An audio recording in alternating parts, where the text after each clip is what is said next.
Assalamualaikum warahmatullahi wabarakatuh. Alhamdulillah, alladzi arsala rasulahu bil huda wa dinil haqq liyuzhirahu 'ala ad-dini kulli wa kafa billahi shahida. Alhamdulillah, alladzi an'ama 'alaina bi ni'matil iman wal islam wal hurriyah wal istiqlal wa akmala 'alaina bi ni'matihi insyaallah wa nusallimu ala rasulina khairil anam sallallahu alaihi wa alihi wa sahbihi wa man jahada fi sabilihi hatta yaumil qiyamah. Wa kita bersyukur pada Allah dengan sungguh-sungguh, bukan cuma basa-basi kita bersyukur, tapi hadir dengan kesadaran diri, lisan kita memuji kepada Allah atas limpahan nikmat. Alhamdulillah, mungkin ringan di lidah, tapi insyaallah berat dalam timbangan kalimat ini. Hadir hati kita untuk sandarkan bahwa seluruh nikmat ini bukan kebetulan, dan fisik kita dan seluruh nikmat yang kita miliki berusaha mengantarkan kita semakin dekat kepada Allah Subhanahu wa taala. Itulah syukur, Pak ya. Jadi syukur itu paling tidak 3 rukunnya. Tidak disebut syukur kalau tidak sampai diri kita ini mendekat kepada diri kepada Allah Subhanahu wa taala. Alhamdulillah, setiap bertambah waktu dan kesempatan buat kita hari ini masih dihidupkan, paling kurang bertambah pula semangat dan motivasi kita untuk investasi akhirat kita. Jangan main-main dengan waktu Bapak dan saudara sekalian, karena waktu tidak bisa digulung dan tidak bisa diundurkan. Setiap pertambahan waktu buat kita, hendaknya ada niat motivasi kita untuk berinvestasi untuk akhirat kita, untuk ibadah dan ketaatan kita kepada Allah Subhanahu wa taala. Wallahi jamaah sekalian, kita semua sadar bahwa bukan yang terbaik dari kita yang paling panjang umur dan paling panjang waktunya bernapas. Tapi orang yang paling terbaik di antara kita adalah orang yang menghargai waktunya, yang tidak boleh ada kesia-siaan dari setiap napas-napas kehidupan itu. Karena ini aset besar yang mesti kita hargai. Waktu ibadah ini jemaah sekalian aset besar buat kita. Kita syukuri. Biarlah pendek napas kita, tapi panjang karya dan kebaikan yang kita bisa hasilkan. Seperti banyak ulama-ulama besar, pendek umurnya, Mbak, tapi karyanya dikenang sepanjang masa. Mari kita berkaya di demi apa yang bisa kita lakukan, sehingga umat menjadi saksi buat kita bahwa kita ada di tengah mereka. Minimal kita mendoakan saudara kita yang sedang berjuang, itu kebaikan amal soleh. Kita semangati orang yang loyo dalam beribadah. Kita tersenyum di hadapan saudara kita yang butuh senyum tulus buat kita. Kita berjabat tangan mereka, maka jabat tangan kita bisa menjadi penggugur dosa dan kesalahan kita. Kita investasikan ini waktu kita, insya Allah setiap 5 kali dan tidak pernah ada rasa bosan buat kita. Ini undangan terhormat dari Allah buat kita kaum muslimin, sebagai demonstrasi keimanan kita kepada Allah, salat berjamaah. Untuk kita buktikan syahadat kita bahwa kita laki-laki beriman. Dan sudah jelas dari Nabi SAW bahwa laki-laki itu tempatnya berjamaah di masjid, bukan di rumahnya. Insya Allah butuh kita senantiasa tambahkan penyemangat ibadah kita, yakni motivasi keimanan, motivasi ketaatan kesolehan. Karena kita mulai dengan Beribadah itu Bapak, Ibu, Saudara bukan cuma sekedar sebuah kebiasaan. Waktu kemarin disolati Pak tokoh kita ini, Pak Azwar Hasan, imamnya sebagai tokoh besar di Makassar ini, saya bisik sesudah sholat karena dia mengucapkan kalimat usalli sunnatal jenazah. Saya bilang ini, maaf Pak, apa tidak salah bahasanya itu? Ini bukan sunnah kalau sudah jenazah. Oh, jenazah itu fardu. Itu wajib. Tidak ada ulama yang berpendapat bahwa salat jenazah itu sunnah. Tapi diumumkan dalam bahasa Arab dengan mengatakan usalli sunnah. Ini kan keliru. Dan di masjid yang besar di Makassar itu tidak boleh seharusnya terjadi. Tapi saya yakin itu karena kebiasaan saja. Nanti kita hati-hati.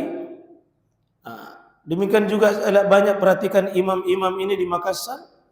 Ketika muazzinnya sudah mengucapkan qad qamatis shalah, qad qamatis shalah, Allahu akbar, la ilaha illallah, banyak imam yang menambah la ilaha illallah Muhammadar Rasulullah.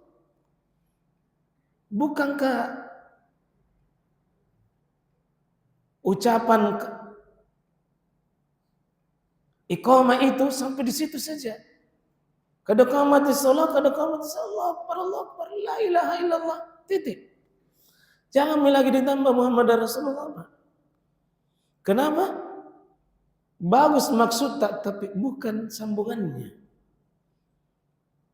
Ada sebagian imam kita yang mungkin saya banyak dengar yang begitu di masjid-masjid.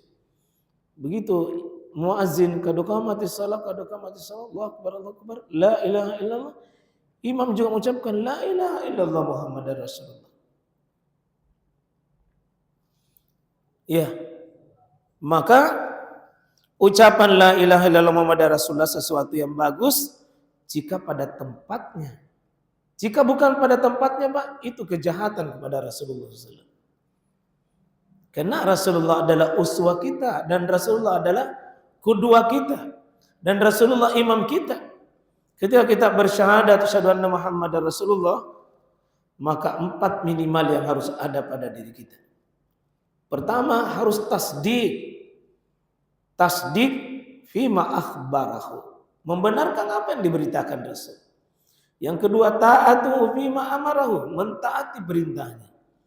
Yang kedua, ijtinabun manhaan, menjauhi larangannya. Dan ada yang keempat, Pak, banyak orang tidak lulus di sini. Allah ta'budallah illa bima syara'a bih. Jangan sekali-sekali beribadah atas nama Allah tapi tidak di atas syariatnya Nabi sallallahu alaihi wasallam. Nah, kita dalam sholat berjamaah itu sudah ada aturan-aturan yang kami sudah sampaikan beberapa kali pertemuan dalam sholat berjamaah kaum muslimin, di mana kita ada ikatan antara imam dengan makmum. Ada ikatan imam dengan makmum, tugas kita ikut sama imam. Innama ju'ilal imam liyutamma bih. Imam itu diikuti, diangkat untuk diikuti. Ya, tentu ada syarat dan ketentuannya itu. Syarat dan ketentuan ketika kita dalam sholat berjamaah. Kalau kita baca hadis yang cukup panjang yang terkenal dengan hadis hadisul musii'us shalah, hadis tentang panjang tentang orang yang jelek salatnya. Ketika Nabi sallallahu alaihi wasallam itu mau salat, dia melihat kharaja ila Rasulullah sallallahu alaihi wasallam, Nabi sallallahu itu keluar ya ilal masjid, kepada masjid. Kemudian di fi jawfil masjid, di sudut masjid itu ada seorang yang di situ salat tapi orang itu jelek menurut Nabi sallallahu alaihi wasallam cara salatnya. Summa ja'ila Nabi sallallahu alaihi wasallam dia Nabi kepada datang pada Nabi orang itu, kemudian dia memberi salam kepada Nabi dan Nabi menjawab salamnya dan mengatakan irji fasalli fa innaka lam tusalli. Kata Nabi, kau ulangi salatmu. Raja'a shalla kama yusalli, dia ulangi salatnya sebagaimana salat yang dilakukan tadi. Summa ja'ilan Nabi, datang lagi sama Nabi. Lalu Nabi tetap mengucapkan kata yang sama, irji fasalli fa innaka lam tusalli. Kau ulangi salatmu karena Anda belum salat. Salah samarat, Pak, 3 kali dia ulangi begitu. 3 kali disuruh ulangi salatnya. Sampai orang itu mengatakan, wallahi ya Rasulullah, ma usina alaik. Saya tidak bisa lebih baik daripada yang kita yang kita lihat tadi ya Rasul. Seolah-olah mengatakan, ampun mak ya Rasul.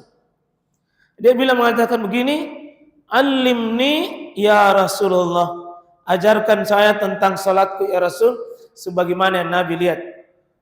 Disitulah Nabi keluarkan hadis yang mengatakan, idza kunta ilas shalah, apabila kalian mau berdiri untuk salat, fastaqbil kiblat, sesudah kau sempurna menghadap kiblat.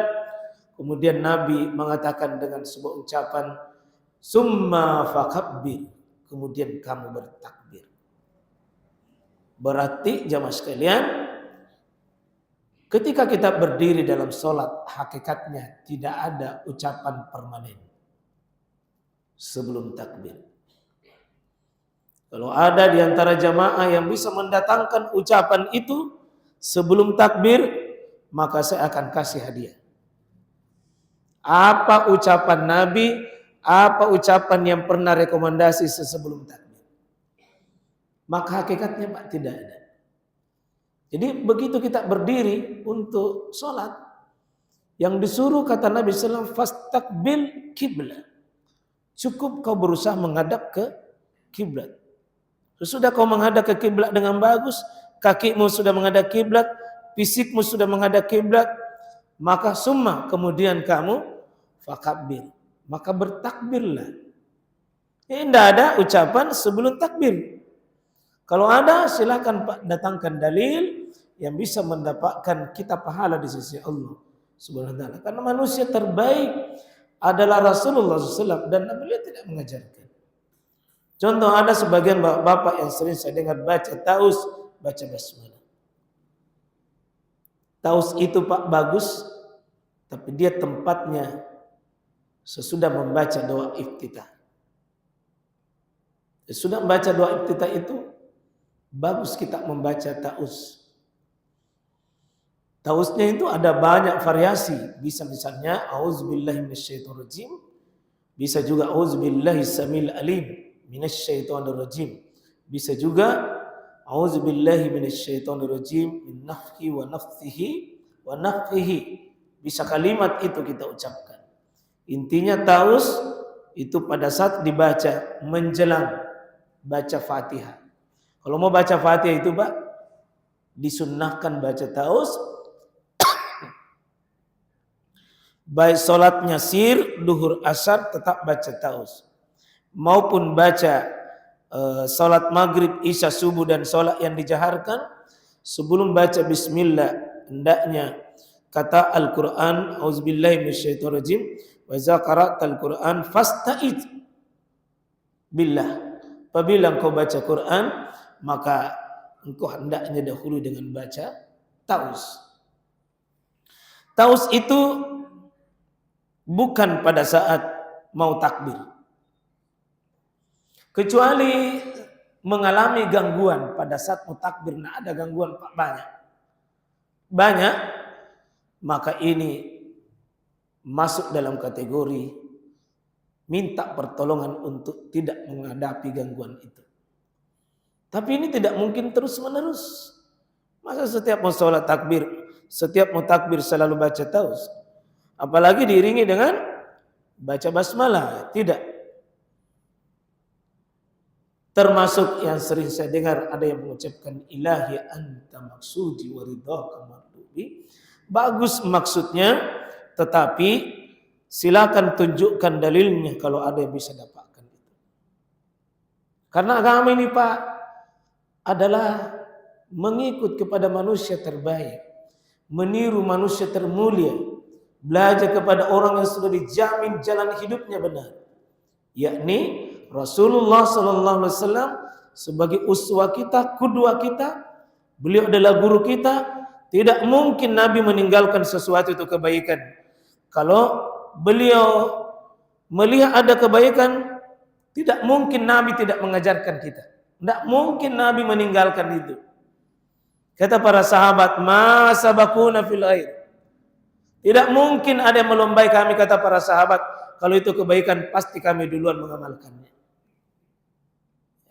Karena itu ucapan-ucapan seperti itu jemaah sekalian, kita hadirkan saja dalam hati bahwa ya kita mencari ilahi anta maksudi, engkau ya Allah yang saya maksud.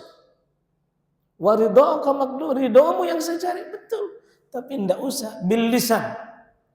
Cukup dihadirkan di hati kita bahwa setiap ibadah ujungnya Pak ridho Allah Subhanahu wa taala. Tapi jangan dibunyikan apalagi dituntunkan. Cukup bagi kita hadirkan bahwa yang saya maksud ibadahku ini Allah, dan yang saya cari adalah ridhonya Allah Subhanahu wa taala. Kenapa? Oleh karena seandainya itu baik dan seandainya itu mulia Pak, pasti Rasulullah tuntunkan buat kita. Nah, karena itu insyaallah di dalam hal-hal perkara saya selalu ingatkan kaum muslimin, hati-hati penyakit kebiasaan yang tidak bisa dihentikan. Ada kebiasaan-kebiasaan yang kadang-kadang kita sudah terbiasa, akhirnya kita tidak pakai lagi standar ilmu, cuma standar kebiasaan. Kebiasaan itu Pak bukan dalil. Seandainya kebiasaan itu menjadi ya cukup kebiasaan, maka tidak usah diturunkan Al-Quran. Ketika Allah Subhanahu wa taala mengatakan wa iza qila lahum ittabi'u ma anzalallah, ketika dikatakan pada mereka ikuti Quran, apa katakan jawaban mereka orang-orang para pengikut kebiasaan itu?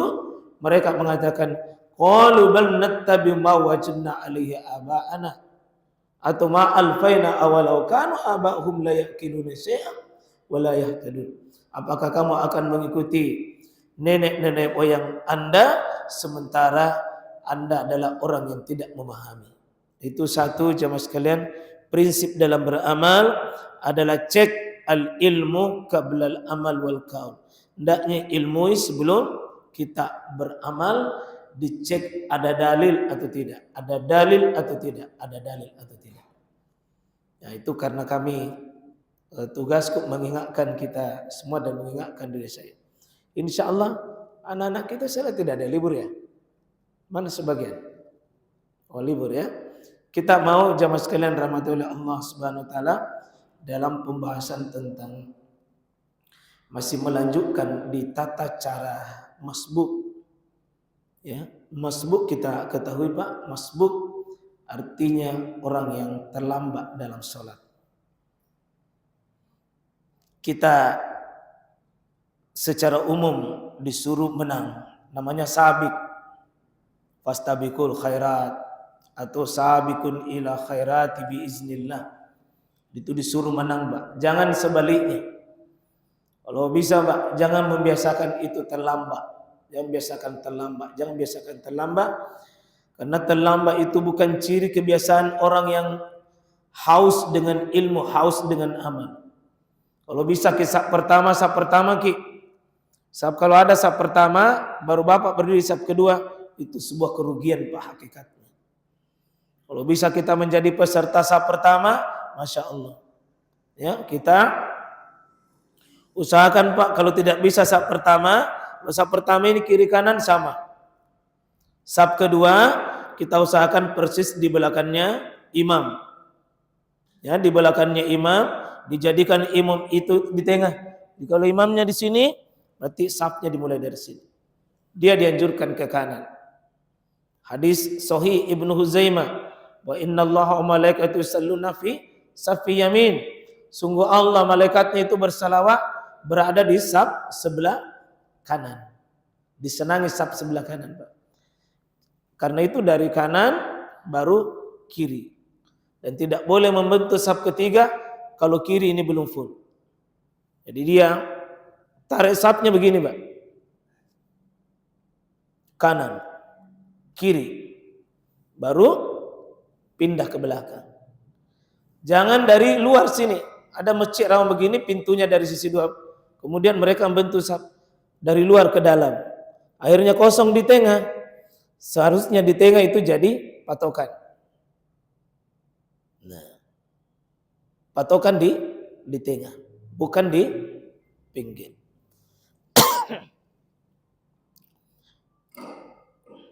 Jamaah sekalian rahmatullah Allah subhanahu wa ta'ala, ini beberapa aturan dalam hal masbuk. Jadi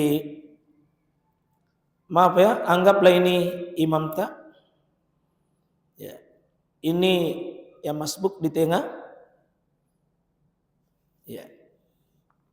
Kalau ada nanti yang datang tentu di sebelah sini. Ya. Ini aturan, jadi imam yang menjadi standar sejajar imam baru ke sini. Nah, kalau ini beri salam, maka kalau beri salam, maka orang yang datang di belakang maka bisa menjadi makmum di sini. Ini menjadi imam. Di mana berdiri, hadis yang kita sudah bacakan 3 hadis, semua Sahih Bukhari, dari Abdullah ibnu Abbas mengatakan bahwa pernah Abdullah ibnu Abbas di sini, bahwa sallaitu man Nabi SAW zata laila, pernah saya sholat di sebelah kirinya Nabi SAW, kuntu ayasari, saya berdiri sebelah kirinya, faja'alani ayamini, oh, Nabi menjadikan saya pindah begini sebelah kanan.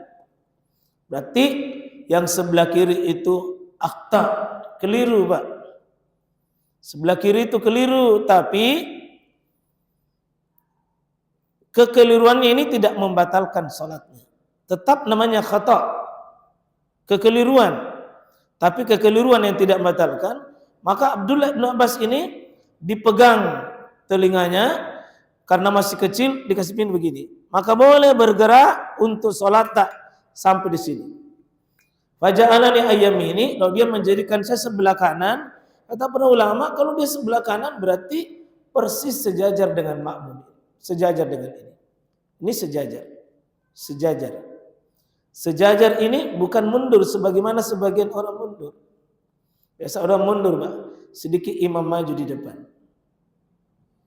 Nah, kalau Nabi menjadikan faja'alani ayyamini dan tidak ada kata tambahan wara'a di kanan dan di belakang, tidak ada. Dia cukup sebelah kanan. Siapa jadi imam? Ya sebelah sini. Siapa makmum di sini? Nah, kalau ada nanti makmum berikutnya, ya kalau ini maka boleh ditarik ke belakang. Boleh ditarik. Ini bisa ditarik dengan catatan ini yang berdiri. Ini karena patokannya imam, ini imam tak, ya kita berdiri sini. Tarik ini ke belakang.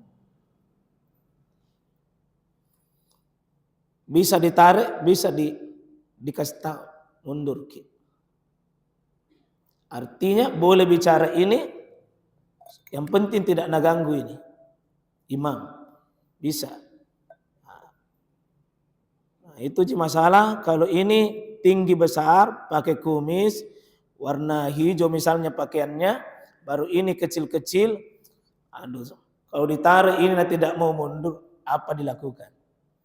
Misalnya ini Pak ditarik tidak mau mundur, apa dilakukan kalau tidak mau mundur? Ini tidak mau mundur, Pak. Tidak mau, maka boleh berdiri begini. Maka imam yang maju, ini yang rapat.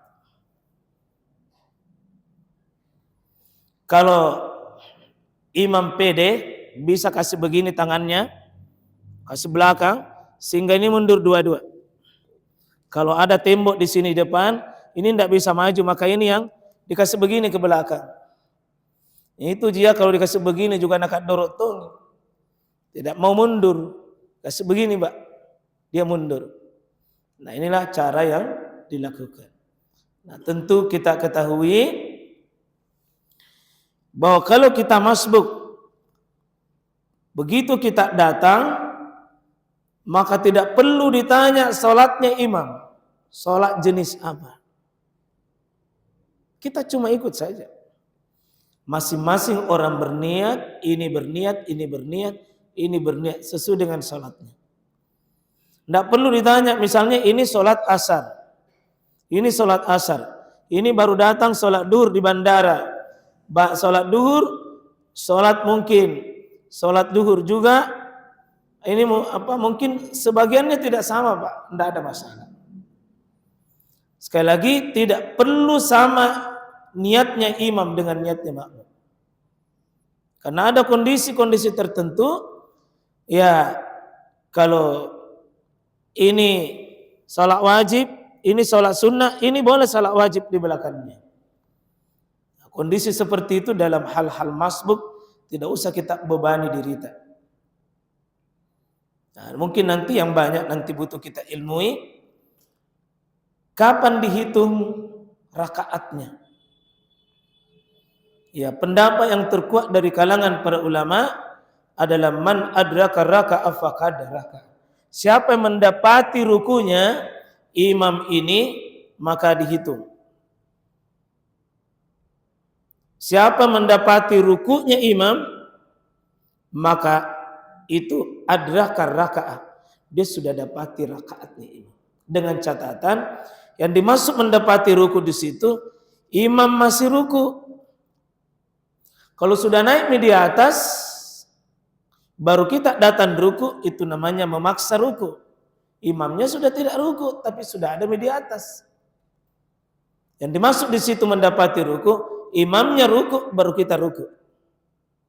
Bukan imamnya di atas, baru kita ruku.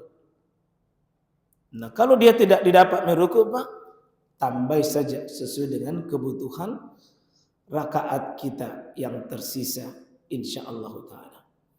Nah, bagaimana dengan Al-Fatihah? Apakah Al-Fatihah ini kalau tidak didapat? Memang ada sebagian imam mengatakan bahwa la salata liman lam yaqra bi Fatihil kitab. Ini riwayat Imam Muslim dan dipegang oleh sebagian dari mazhab Syafi'iyah. Bahwa Al-Fatihah itu ukurannya. Cuma hadis ini sahih, tapi peruntukannya bisa bermakna la salata liman lam yaqra bi Fatihil kitab kalau dia imam tidak sah salat kalau dia tidak baca Fatihah. Ini besok subuh sebuah masjid besar di Makassar ini jamaahnya sebagian lari katanya karena imamnya saleh bacanya baca Fatihah. Sembilan rekamkan saya baru kita perdengarkan di mana sisi kelemahan bacaannya. Karena ada juga begini, ada sering makmum itu protes-protes imam, tapi dia juga tidak konflik dan tidak punya ilmu bacaan, sehingga dia protes imam. Dan dia mau cari masjid, dia bilang, salah itu bacaannya imam. Tunjukkan di mana bacaannya, kemudian kita evaluasi. Karena menyatakan salah dan benar itu Pak, tidak sekedar merekayasa, harus ada bukti ilmu. Itulah secara ilmiah namanya. Kalau misalnya Al-Fatihahnya kurang benar, mana itu? Adapun soal Al-Fatihah dengan berbagai sistem qiraah yang ada, yang penting kita maklumi saja bahwa ada qiraah sab'ah yang bisa berbeda-beda. Tidak semua berbeda dengan kita, dengan orang lain Pak dianggap salah. Siapa tahu koleksi ilmu kita masih terbatas sampai kita menyatakan salah itu yang lain. Iya. Nah, itu penting. Nah, kalau imam tidak baca, imam ini makmum tidak dapat Al-Fatihahnya, makmum tidak dapat Al-Fatihah, ada dalil dari hadis sahih Muslim juga. Itu dibenarkan bahwa ada sahabat rukuk mi sahabat, rukuk mi Nabi, baru datang itu sahabat. Berarti dia tidak baca Fatihah. Namanya Abu Bakar. Abu Bakar itu ketika Nabi rukuk, dia sujud dia rukuk di pintu. Begitu dia takbir di pintu, dia dalam keadaan takbir baru rukuk, dalam keadaan rukuk dia berjalan masuk saf. Dia masuk saf dalam keadaan rukuk. Berarti dia tidak baca Fatihah. Nabi ketika sudah sholat, Nabi itu mengatakan, Ma ya'af'al dzalik. Siapa yang tadi seperti itu? Yang ruku di pintu. Lama baru dia menjawab, ana ya Rasulullah. Kata Nabi, zid hirsaka, tambah semangatmu. La ta'ud kamisli dzalik, jangan kau ulangi seperti itu.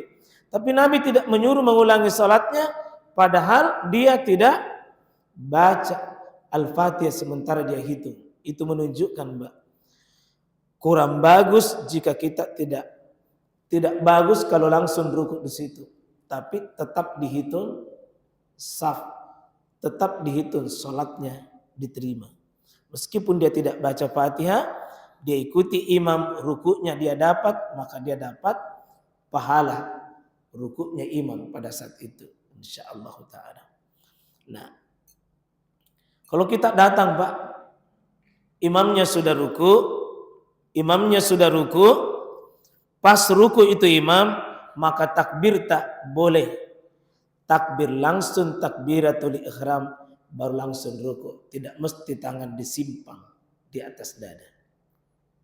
Saya ulangi, Pak, ya. Karena ada itu orang biasa ruku imam atau sujud imam atau duduk imam.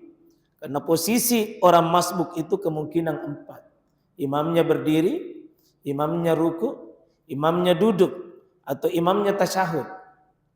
4 ini, imam berdiri, imam ruku, imam sujud, imam tasyahud. Kemungkinan itu kita datang itu. Saya yakin tidak keluar dari situ itu.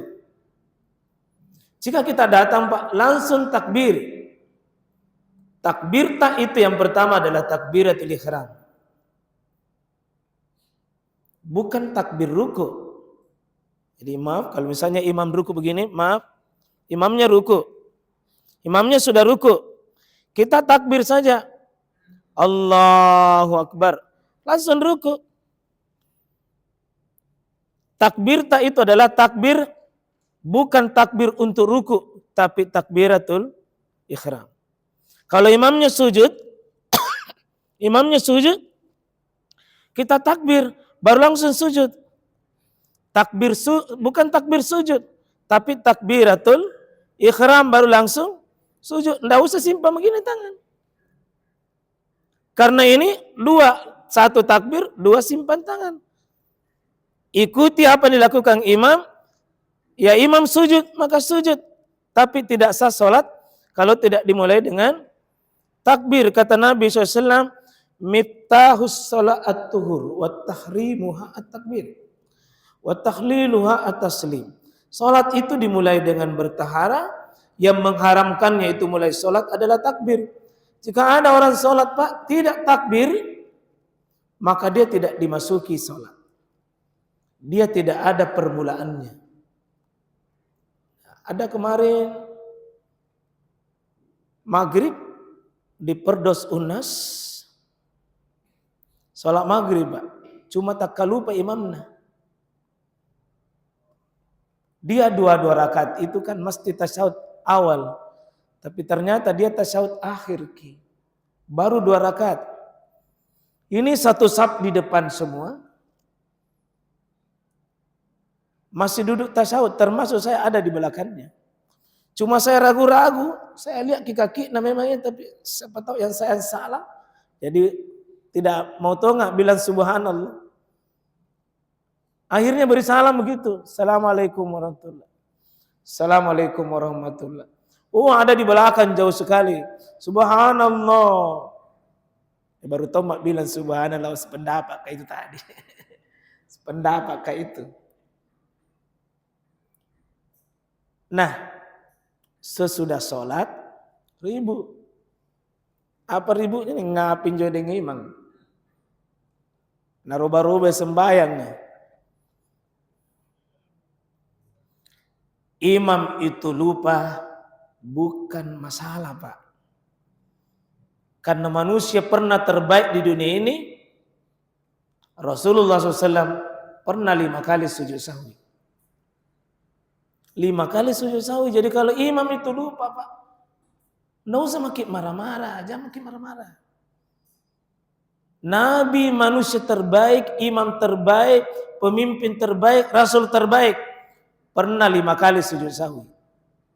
3 karena kekurangan, 2 karena kelebihan.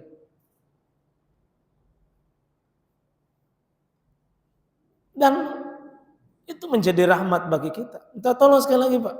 Mohon makmum, jangan suka marah imam hanya karena persoalan imam lupa. Yang menjadi masalah kalau imamnya tidak tahu bikin apa. Ditegur ki, subhanallah. Nah, bingung di situ subhanallah, subhanallah, subhanallah, astagfirullah, astagfirullah, astagfirullah, astagfirullah. Bukan astagfirullah, bikin kau tindakan. Nah, ada pembahasan kitab di sebelah di Gotong Royong. Pembahasan kitab Umdatul Ahkam. Bolehnya menegur imam. Kalau bingung nih Pak. Contoh. Kurangi sujudnya 1 kali. Berdiri ke subhanallah. Mantangi subhanallah. Ini bingung ini imam. Dalam hatinya apa ini kesalahanku?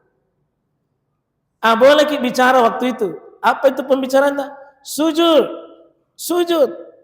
Boleh Pak. Dan itu tidak batal. Memang haram berbicara bisa batal kalau sengaja. Tapi ini Pak darurat. Darurat itu boleh melakukan apa yang dilarang.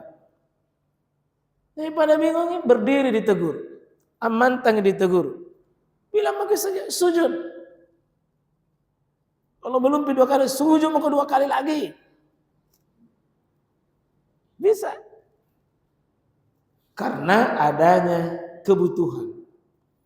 Itu dipakai banyak nanti dalil, dipakai nanti juga kaidah itu Pak ya. Jadi sholat berjamaah ini Pak butuh minta tolong.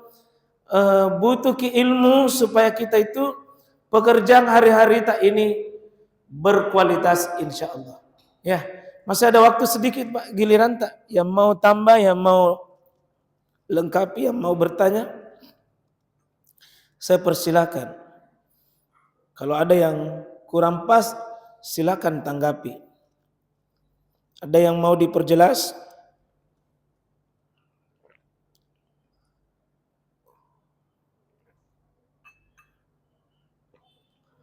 Bagaimana jamaah ada? Kalau tidak ada bertanya, ya kita yang kutanya. Gimana? Fadal ya? Iya, yang terkait tentang membaca basmalah ketika ingin sholat.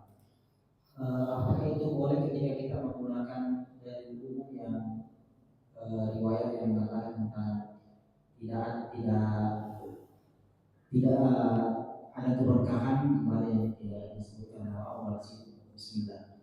Ya. Jadi mungkin ada beberapa orang yang menggunakan dari umum itu sehingga setiap ingin melakukan ibadah bukan hanya sholat tapi ibadah juga dengan mengucapkan basmalah.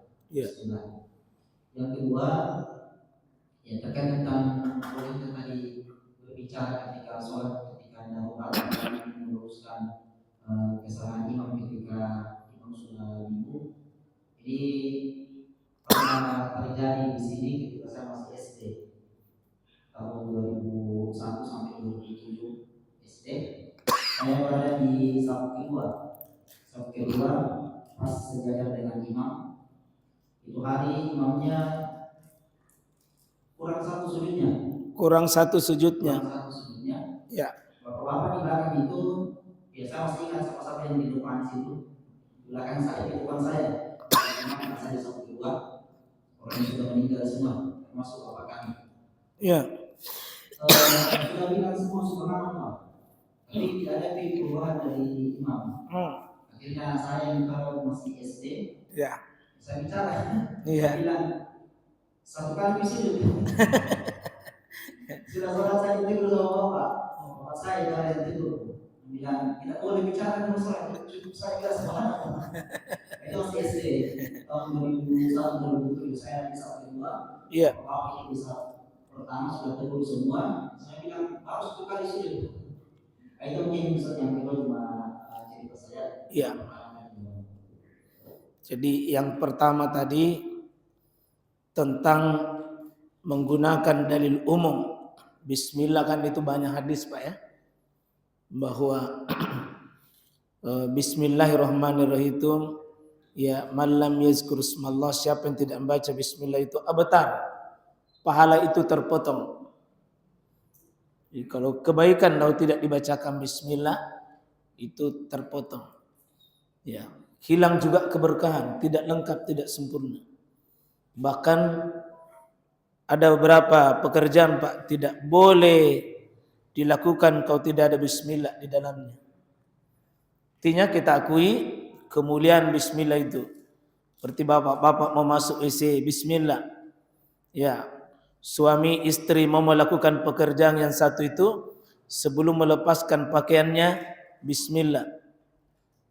Kita mau minum ini Pak, bismillah. Nah temani ke setan minum kalau kita tidak bismillah.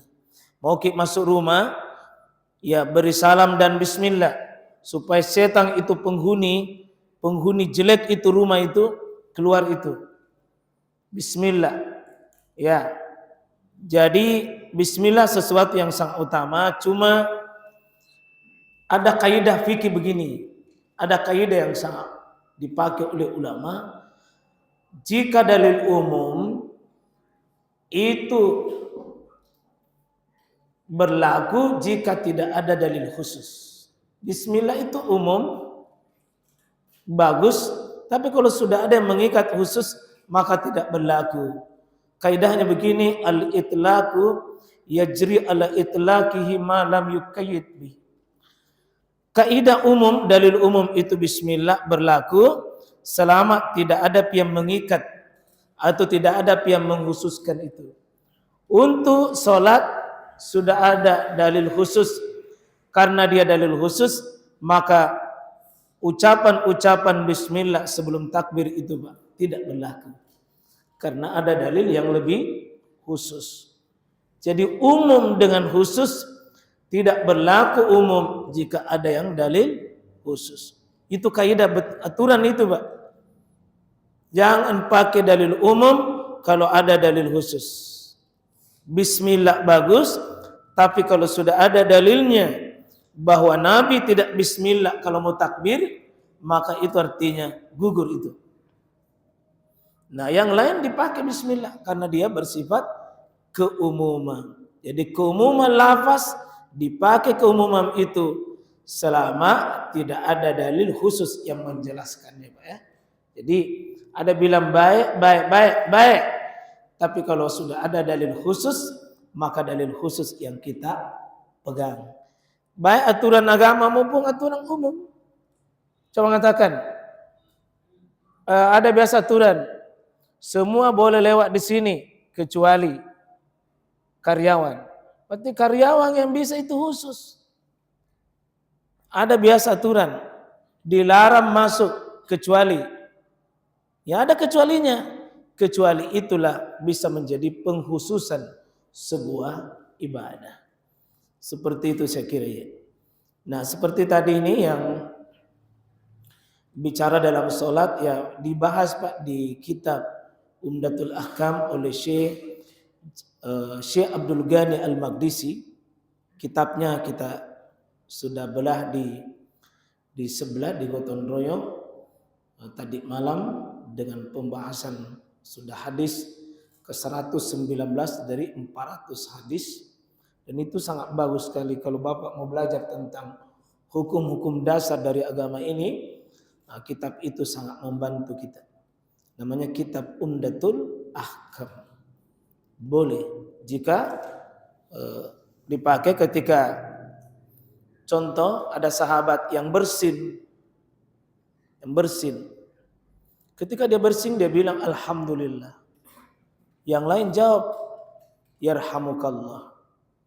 Nah, sesudah sholat itu Nabi berikan penjelasan. Yang kau bicara, nah, yang dilarang bicara di situ adalah yang menjawab itu. Kenapa?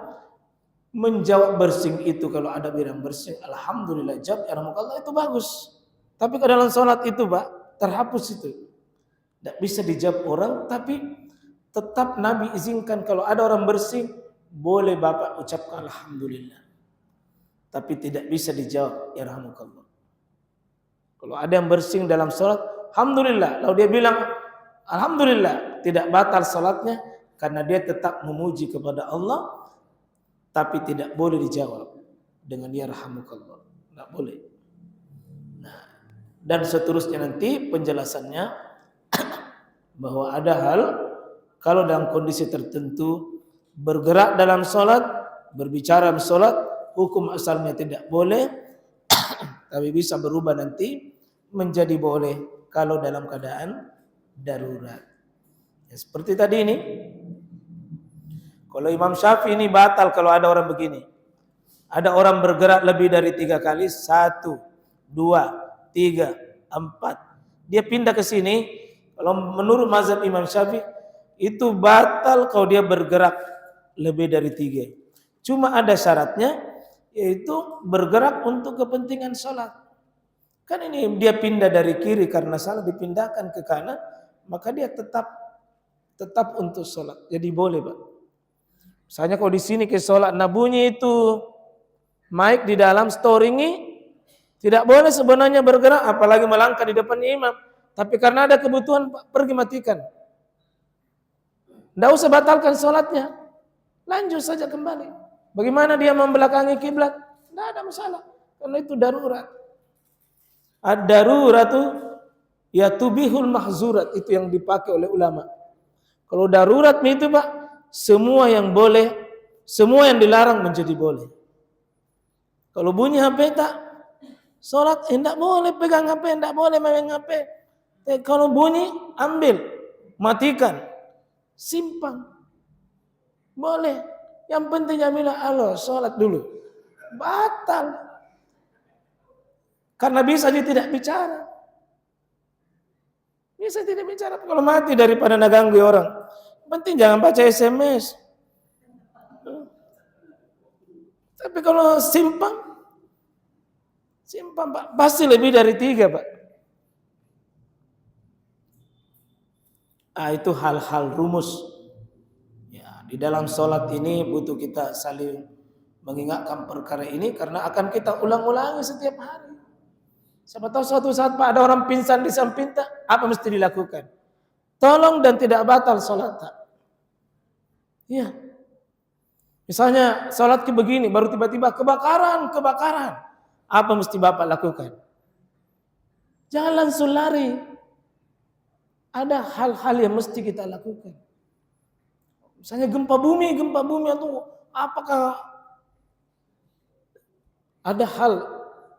ada namanya khususan nanti dalam ibadah sholat kita. Iya.